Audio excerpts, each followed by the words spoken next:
జ్యోతి కిచెన్కి స్వాగతం అండి. ఈరోజు మన కిచెన్లో ఎంతో టేస్టీ అయిన వంకాయ రోటి పచ్చడిని టేస్టీగా ఎలా తయారు చేసుకోవాలో మనం ఇప్పుడు చూద్దామండి. వేడివేడి అన్నంలో కొద్దిగా ఈ పచ్చడి కొంచెం నెయ్యి వేసి తింటే ఆ రుచే వేరండి. దీనికి సాటి మరి ఏ ఇతర కర్రీ కానీ నిలవ పచ్చడి కానీ రావు. ఈ రోటి పచ్చడిని రోజు తినటం అలవాటైతే ఈ రోటి పచ్చడి లేనిదే ముద్ద దిగని వారు కూడా చాలామంది ఉంటారండి. అంత బాగుంటుందండి ఈ రోటి పచ్చడి.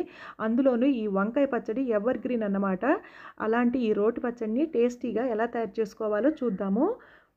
ముందుగా స్టవ్ వెలిగించుకుని ఒక కడాయి పెట్టుకోండి. కడాయి హీట్ ఎక్కిన తర్వాత 10 టేబుల్ స్పూన్ల ఆయిల్ వేసుకోండి. ఆయిల్ హీట్ ఎక్కిన తర్వాత 10 పచ్చిమిర్చిని ఒక్కొక్క పచ్చిమిర్చిని 2 ముక్కలుగా కట్ చేసుకుని వేసుకోండి. ఇలా వేయడం వల్ల పచ్చిమిర్చి పేలకుండా ఉంటుందండి. మీకు ఇంకా స్పైసీగా కావాలనుకుంటే ఇంకొంచెం ఎక్కువ వేసుకోవచ్చు. చూడండి, దోరగా వేయించుకోండి.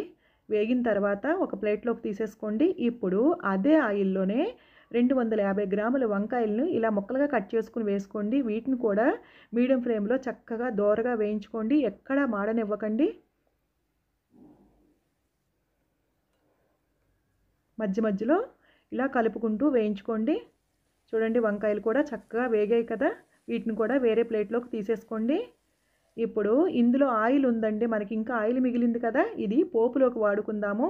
ఇప్పుడు ఒక మిక్సీ జార్ తీసుకోండి. దాంట్లోకి మనము చల్లారిన పచ్చిమిర్చి, వేయించిన పచ్చిమిర్చిని వేసుకోండి.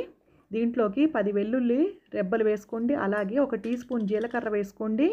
ఇప్పుడు దీంట్లో చిన్న నిమ్మపండు కంటే తక్కువ సైజులో చింతపండును తీసుకుని ఒకసారి కడిగి 1 స్పూన్ వాటర్ వేసి 10 నిమిషాలు నానబెట్టుకుని ఆ నానబెట్టిన ఈ గుజ్జుని ఇందులో వేసేసుకోండి. వేసుకుని కోర్స్ గ్రైండింగ్ చేసుకోండి.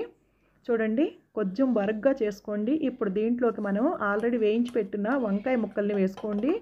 దీంతోపాటు రుచికి తగ్గట్టుగా సాల్ట్ వేసుకోండి. అలాగే కొత్తిమీరని చిన్న ముక్కలుగా కట్ చేసుకుని వేసుకుని కోర్స్ గ్రైండింగ్ చేసుకోండి. చూడండి, ఇలా చేసుకోవాలన్నమాట. ఇప్పుడు దీంట్లోకి ఒక మీడియం సైజు ఉల్లిపాయని చిన్న ముక్కలుగా కట్ చేసుకుని వేసుకుని మొత్తం అంతా బాగా కలుపుకోండి. ఇలా వేయడం వల్ల ఈ వంకాయ పచ్చడి టేస్ట్ అనేది అద్దిరిపోతుందండి. చాలా బాగుంటుందండి. వీటిని వేరే ప్లేట్లోకి తీసేసుకుందాము మనము. చూడండి, ఈ బౌల్లోకి తీసుకోండి. ఇప్పుడు మనము పోపు ప్రిపేర్ చేసుకుందామండి. ఇందాక మనకి ఆయిల్ ఉంది కదా, ఆయిల్లోనే ఇంకొక స్పూన్ ఆయిల్ వేసుకోండి. ఇప్పుడు దీంట్లోకి ఆయిల్ హీట్ ఎక్కిన తర్వాత 2 టేబుల్ స్పూన్లకి తక్కువ కాకుండా పచ్చిశనగపప్పు, సాయి మినపప్పు, ఆవాలు, జీలకర్ర వేసి దోరగా వేయించుకోండి. ఇవి వేగుతూ ఉండగా 2-3 ఎండుమిర్చిని ఇలా తుంపుకుని వేసుకోండి. ఇవి కూడా చక్కగా వేయించుకోండి. ఎక్కడ పోపు అనేది మాడనివ్వకుండా వేసుకోండి. చివర్లో కరివేపాకు వేసుకుని స్టవ్ ఆపేయండి. పోపు మనం ప్రిపేర్ చేసుకున్నాం కదా. ఇప్పుడు ఈ పోపుని మనం ఆల్రెడీ రెడీగా ఉంచుకున్న ఈ పచ్చడిలోకి వేసుకోండి. వేసిన తర్వాత ఇప్పుడు ఈ పోపు మిశ్రమాన్ని ఈ పచ్చడిలో బాగా కలిసేట్టుగా 1 స్పూన్ సహాయంతో కలుపుకోండి. చూడండి, మొత్తం అంతా ఈ ఆయిల్ అంతా చక్కగా పడుతుందండి. కలుపుకోండి చక్కగా.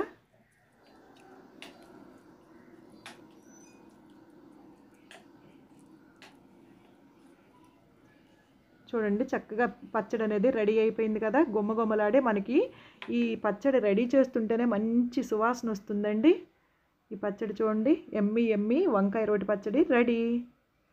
ఈ వీడియో వీక్షించినందుకు ధన్యవాదాలండి.